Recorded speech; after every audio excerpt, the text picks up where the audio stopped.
بہت اہم، بہت ضروری باتیں ہیں۔ اگر ہر مسجد میں ایک اصول بن جائے تو یقیناً مسجد میں آنے والے ہر مصلی کو کچھ نہ کچھ نمازوں کے بارے میں، دین و ایمان کے بارے میں، زندگی گزارنے کے بارے میں، عدل و انصاف کے معاملات میں، زکوٰۃ، محلے کے حق، یہ ساری معلومات اگر ہوگی تو وہ صرف مسجدوں کے اندر۔ ہر مسجد میں 10 منٹ صبح کی نماز کے بعد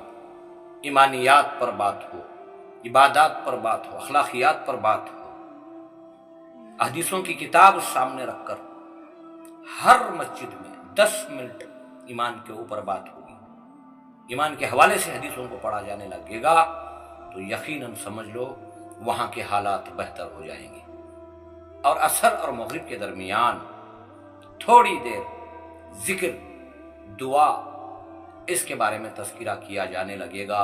تو یقیناً ہمارے ماحول میں سدھار آئے گا۔ کوئی نہ کوئی ایسی جگہ ہے جہاں سے انسان کو اپنی ضرورت کی چیزیں ملتی ہیں، لیکن ہمارا جو مقصد آخرت ہے تو آخرت کی باتیں، ایمان کی باتیں، دین کی باتیں کہاں سے ملیں گی؟ اگر یہ نظام بنا دیا جائے، صبح کی نماز کے بعد صرف 15 منٹ ایمان پر بات ہوگی، عبادات پر بات ہوگی، اخلاقیات پر بات ہوگی، یقیناً وہاں کے حالات سدھر جائیں گے، یقیناً سدھر جائیں گے انشاءاللہ۔ عصر مغرب کے درمیان تھوڑا ذکر کے بارے میں تذکرہ کر لیا جائے، دعاؤں کے بارے میں تذکرہ کر لیا جائے، اللہ کی قسم کھا کر کہتا ہوں مسلمانوں کے دل میں ایمان پیدا ہوگا۔ یقیناً دوستو اس بات کو یاد رکھو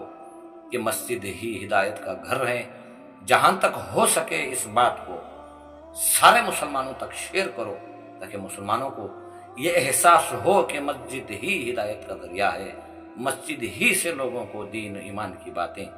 ملیں گی تو لوگ زیادہ تر مسجدوں کو آنے لگیں گے، کیونکہ وہاں جو خیر کا کام شروع ہوگا تو لوگ خیر کی طرف آئیں گے، انشاءاللہ آئیں گے ضرور۔